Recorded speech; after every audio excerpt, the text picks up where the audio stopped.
This is Talking About Shopping. My name is Rod. Today we're not going to do any boat building in this video. Today I am going to look at restoring a number 6 Stanley Bailey plane that I picked up the other day.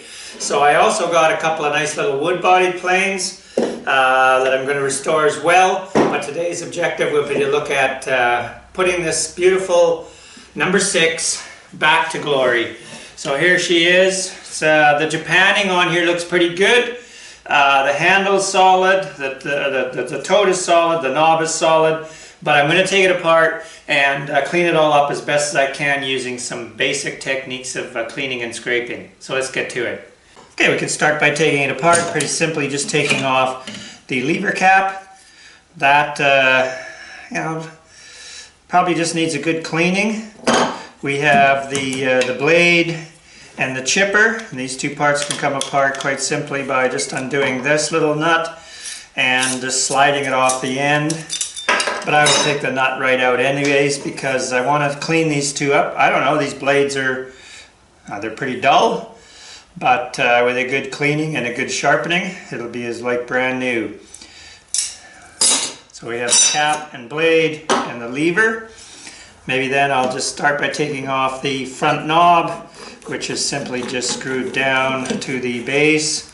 There's a little double-threaded rod here that comes off, and so we can poke that out of there.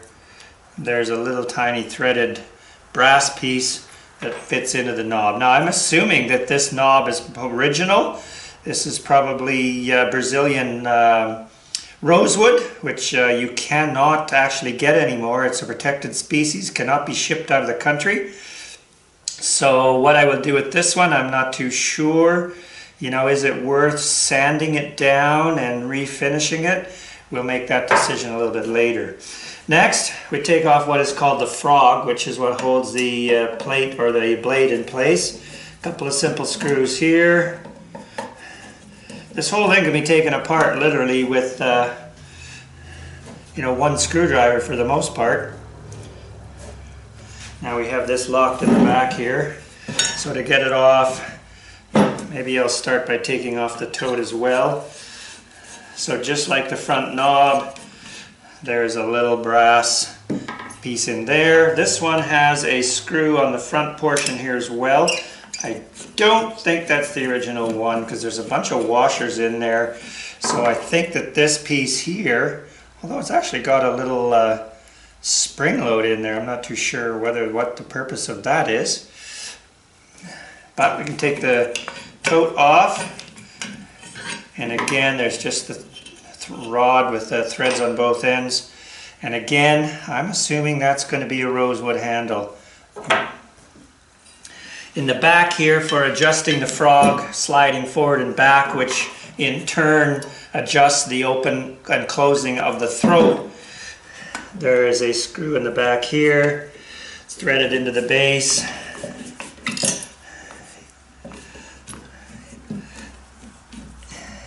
And then taking the screws out the front side, the whole frog slides out.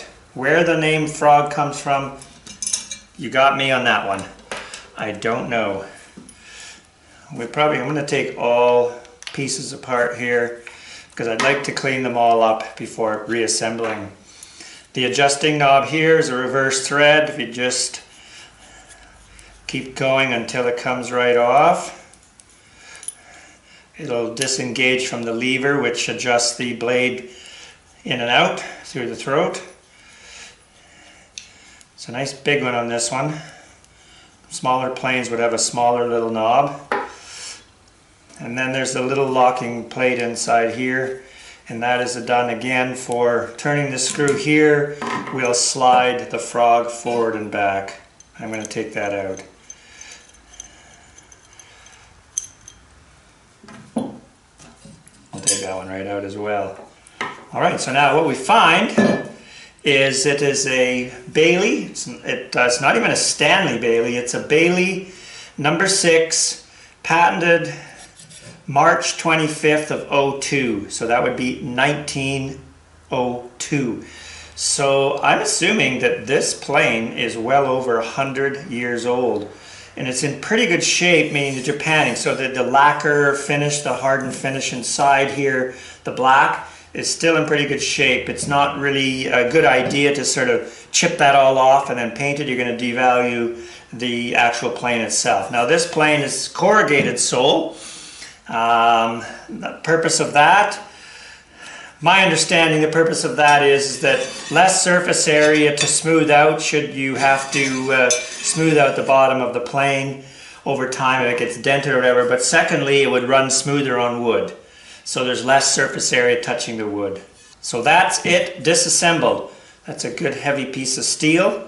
The next thing I'm going to do is I'm going to try and clean up some of the rust off of some of these smaller pieces. To remove rust from steel parts, there are chemical solutions that you can buy. Most common would be CLR. There are others that can be brushed on and wiped off, but the simplest over the counter is a very mild acid, good old table vinegar. So I'm going to put parts into this, enough so that they are submerged. All the parts here. There's a few extras in here from another plane. But I'm just going to put everything into there and let it sit. Mostly what I want to do is get the rust off of the blade and the chipper. Not going to be able to get them all into there at once. I'm going to add a little more vinegar, bring it up high. I'll probably have to do half the blade. I could get a tray, I suppose. I don't have a tray right now. Then lay these down flat. I may end up doing that eventually anyways. While all the small parts are soaking in the vinegar, which I'll probably leave in there overnight, 24 hours, I can start to clean up some of the surface rust on the body itself. Just taking a wire brush and just see if I can scrape off as much as possible on all the surfaces.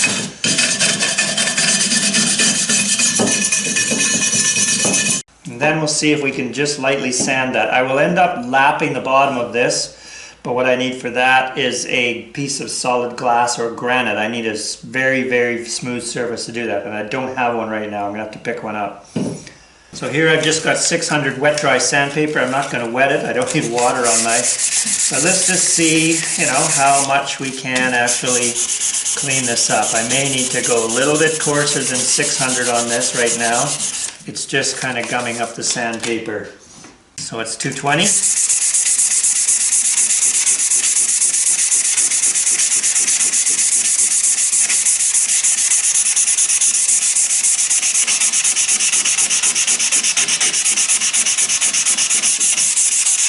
Not bad.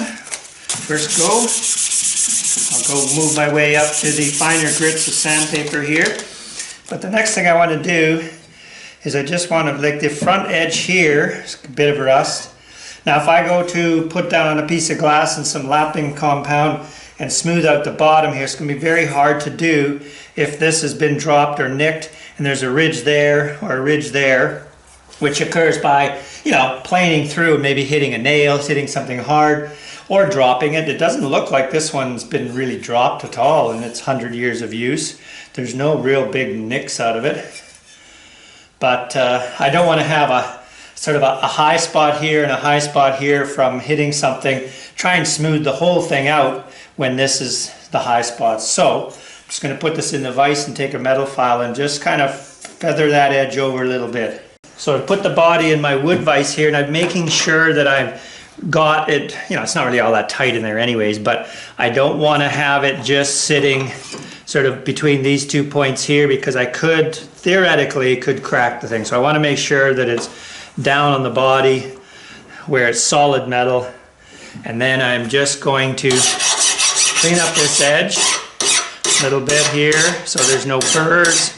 In fact, just by me filing it, I can see that I am hitting this corner here and that corner quite a bit. So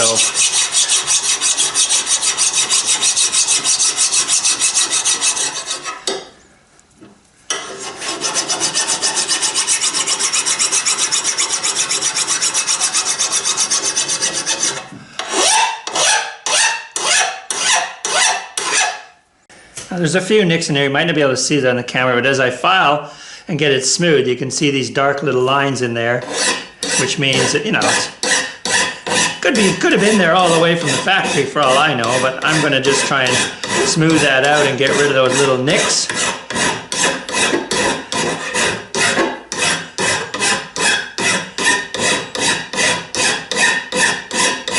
take a little sandpaper. So there's no sharp edges.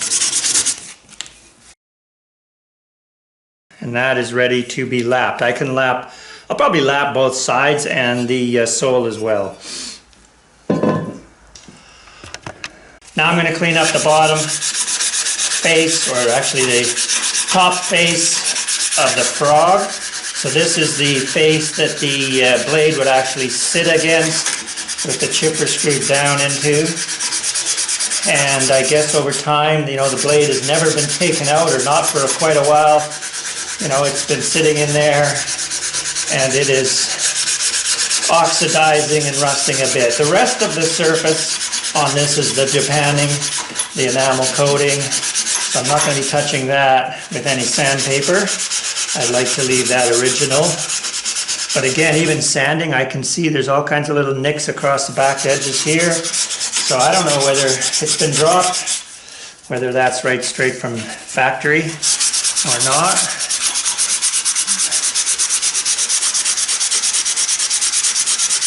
Now I know I've seen some videos of people actually putting paint stripper, soaking and taking the Japanning right off and then just spray painting new paint on there. I'm not a big fan of that idea. One, just because of the historical value, I suppose, or the heritage value of the piece kind of diminish once you remove the Japanning and then just repainted it. Not to mention, even if you do a baked on enamel, you know, it's still not going to be original. A collector would certainly notice those things, that it's not original paint or not original Japanning on there. There's a bit of pitting in this area here, not much, but I'm going to just, you know, see if I can clean that up a little bit better.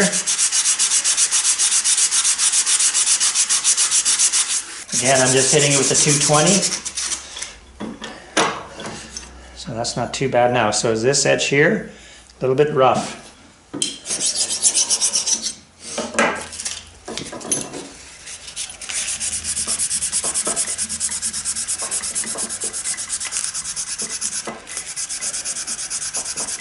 I'm pretty sure that some of these marks, like there's score marks across here, I'm pretty sure that's right in the casting itself. And then, you know, I'm really not sure how they did it back in the early 1900s. Did they, you know, put this onto a milling machine and mill down the flat surface? I'm not really sure. Now we've got a bit of a burr on the edge here as well on the front. And clean up the face here. There's no Japanning on that surface, so actually it might be better if I get it into a vise.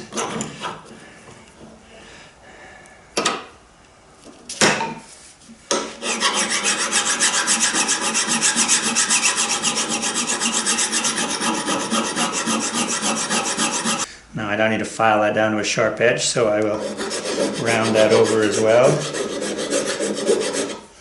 Lots of little nooks and crannies to sand.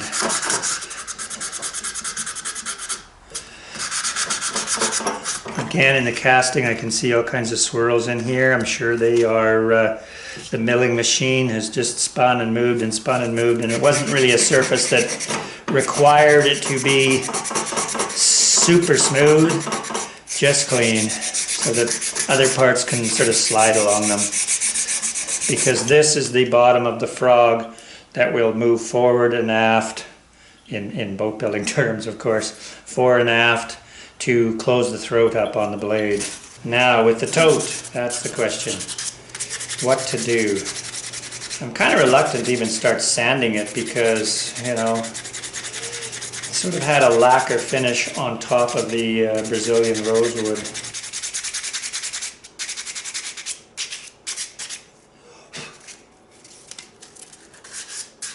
Well, that's just 80 grit. I'll work my way up through to maybe 220 dry paper, and then look at putting some new lacquer on there. Curious to see what that is going to look like. suppose we can just add some water to it, see what it looked like wet. It's going to look a little scratched right now, but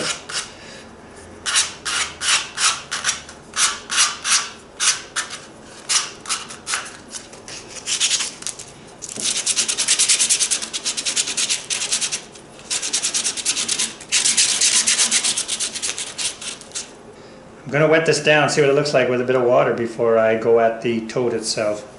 We got snow outside, so I'm actually just going to use that for water right now to sort of see what does it look like when it's wet. Not to mention it's making some pretty dirty snow, but you know, we wipe that off. Where's my cloth? Had one here. Here it is.